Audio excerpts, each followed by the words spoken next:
वालेकुम तो की हाल मेरे भैन भाई, उम्मीद करना ठीक हो। तो अल्हम्दुलिल्लाह मैं ठीक ठाक हाँ। इस दिन आज मेरी एक छोटी सी रिक्वेस्ट है कि मेरी वीडियो ਨੂੰ लाइक किया करो और मेरे चैनल ਨੂੰ सब्सक्राइब कर लो ताकि मेरे आराम वाली वीडियो ਤੁਹਾਡੇ तक बआसानी पहुँच सके। जिथे भी रहो खुश रहो, आबाद रहो, हसते वसते रहो। साड़ियाँ दुआवां ਤੁਹਾਡੇ हमेशा नाल ने। बाजू नाश्ता बनाते बंदे ने चाह बना लिए थे, हुण मैं दुआ चावल गरम कीते ने। ठीक है, रात वाले चावल। हां जी, रात वाले चावल। अस्सलाम वालेकुम, की हाल चाल है मेरे बहना भाई? उम्मीद करने हैं कि तुम ठीक ठाक हो। अल्हम्दुलिल्लाह से ठीक ठाक हैं।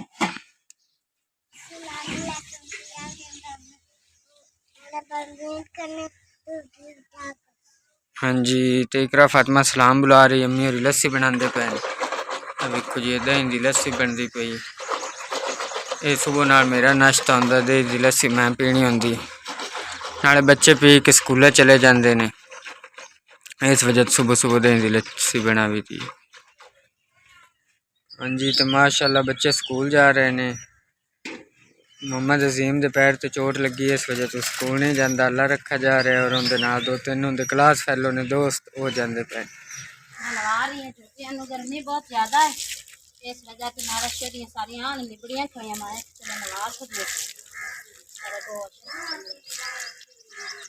ठीक हो गया। हाँ जी, तो जोटियाँ मैं छांत बांध दी थी, मेरे को और छां का इंतजाम नहीं हो सकिया, इस वजह तो उसी जगह बनी नहीं। क्योंकि अब वेखो ना कबर का तो चोटियां का तकरीबन काफ़ी फासला है, इस वजह तो मैं कि छोटियां छोटियां तो चोटियां ने तो न इतने छां तो बाहर जाना इन्हें कि इतनी जगह मिलनी है, इस वजह तो मैं इन्होंने इतने बांध दिता। बाजी तो मैं गया हुआ घाह पट्टन, तो हूँ अं घाह पट के वापस आते पे मैं चोटियां वास्ते।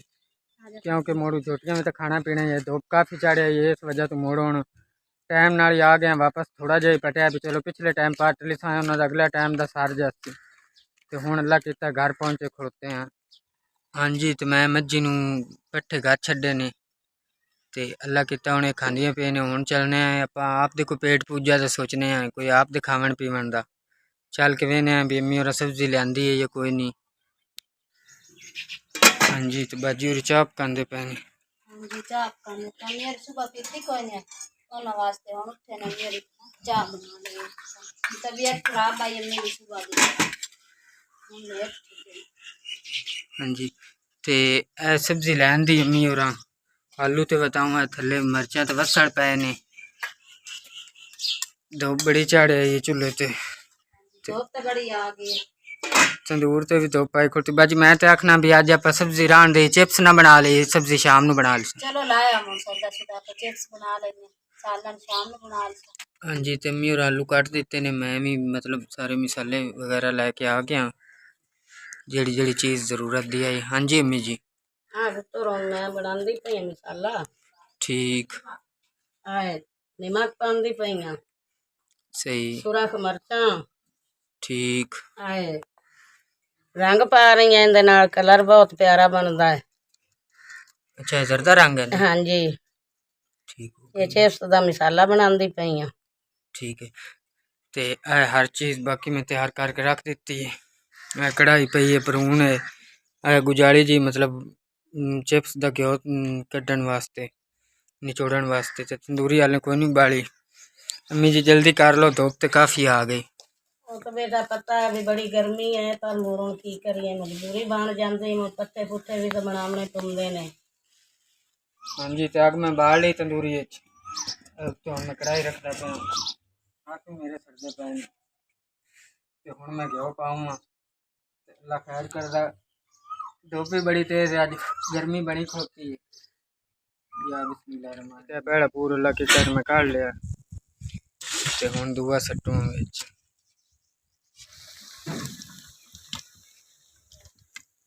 बाजू मैं चेक तो कराया बची हो बनी। हाँ जी, गर्मी बहुत ज़्यादा है, पर मोड़ भी हूँ मैं काम शुरू करनू तो कर बैठा, पर इस टाइम मैं गर्मी ना बड़ा दलील हुआ खुदा, एक गर्मी तो एक धुआं। माशाल्लाह सोने बने पैन, ठीक बन गया। हाँ जी, मसाला बिल्कुल ठीक है, सोने बने। हाँ जी, तो बाजू और रोटियां लाते पैन, मैं अगे चिप्स बना ली, अज स्पेशल चिप्स बनाई है। सालन मैं आखे शामी बना ली सा। हाँ जी, धुप भी बड़ी है, अज लेट भी बड़ी हो गई। किसे मेरे बहन भाई खानी है तो जी बिस्मिल्लाह आके खा सकता है। हाँ जी माशाल्लाह, तो माल खुलता बाबे यूसुफ का। मतलब मेरा उस्ताद जिहड़ा सी राजगिरी दा उन्हां दे माल है उन्हां दे वालिद साहब दुध चोंदे पे ने माशाअल्लाह। अज साडा पंजाबी कल्चर हुंदा है इस तरीके दुध चोया जांदा है। वेखो बाबा यूसुफ दुध चोंदा पे। अस्सलाम वालेकुम बाबा यूसुफ, की हाल चाल ने? ठीक है। हाँ जी, तो मेरी सब्जी कटते पे ने। सब्जी कटते पे हैं। मैं के जा ठहर के सालन पका लसा है। हाली गर्मी बहुत, चूल्हे से सेक बनाया खड़ा। ठहर के जा सालन पका लसा, सब्जी सब्जी काट रखी। ठीक हो गया अम्मी जी। आग बाल के दे दी अम्मी ने। अम्मी रोटी के से रख लिया।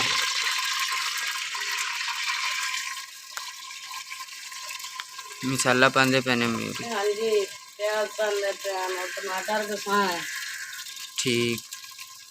आलू पा के मोट गोंगा पा लसा है।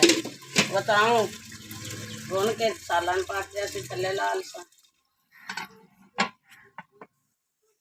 मैं और मसाला पाऊंगा। प्याज हो गए ने तो सुराख तो मैं मसाला पाऊंगा। सुराख मिर्चा ते धनिया ते आके चुट्टी पाई हुई। ठीक हो गया अम्मी जी। हुन मतलब कुटे मसाला पांदे पे हाँ ने। जी, ठीक है। हाँ जी, तो मसाला तैयार हो गया है। हाँ जी, अम्मी और आलू पांदे पे ने।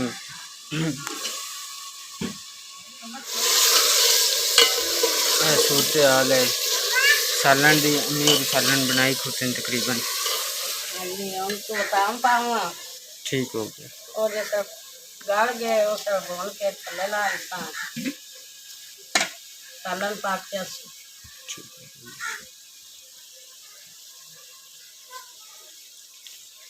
अम्मी और बताऊं पांदे पे ने।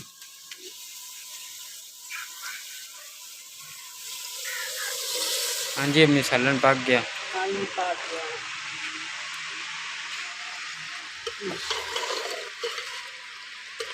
हाँ जी, तो सालन तैयार हो गया है। हाँ जी, हाँ जी, तो मैं ऐसे बच्चे ने बुलान, मैं कि चलो शाम हो गई, बच्चे ने बुलाया मां। बच्चे खेलते बंदे ने। अल्लाह रखा मोहम्मद अजीम इकरा फातिमा ने लाके आ जाओ। हाँ जी, तो मैं बच्चे ने बुला घर जा रहे हैं। हाँ जी, तो आज मेरी भी शुगर तकरीबन बड़ी आई है, तो इस वजह से मैं आज टाइम नाल टीका लाऊंगा क्योंकि शुगर आई होने की वजह तो मेरी तबीयत बड़ी ख़राब हुई थी। हाँ जी, है मेरा टीका है 25 पॉइंट भरे हुए। मैं आज शाम में 25 लाऊंगा क्योंकि शुगर आई है। इस टाइम मेरी तबीयत बड़ी ख़राब होती पई, मेरे लब भी सुकते जाते हैं, गल भी नहीं होती मेरे को इस वजह तो। अल्लाह खैर करे, हूँ इंसुलिन लावन तो राइट 10 to 15 मिनटा मैनू आराम आ जाए। उस बाद फिर मैं रोटी खा लेसा। बाजी होरी रोटी पकांदे पे ने। हाँ जी, रोटियां पकांदे पे हैं। अम्मी मेरा तबीयत खराब आई और आज शाम में सालन बनाया। मैं पठियान गई, उदू हो गई सानू आज लेट। मैं कि चलो अम्मी और आराम कर लेवन, मैं रोटियां पका लेनी।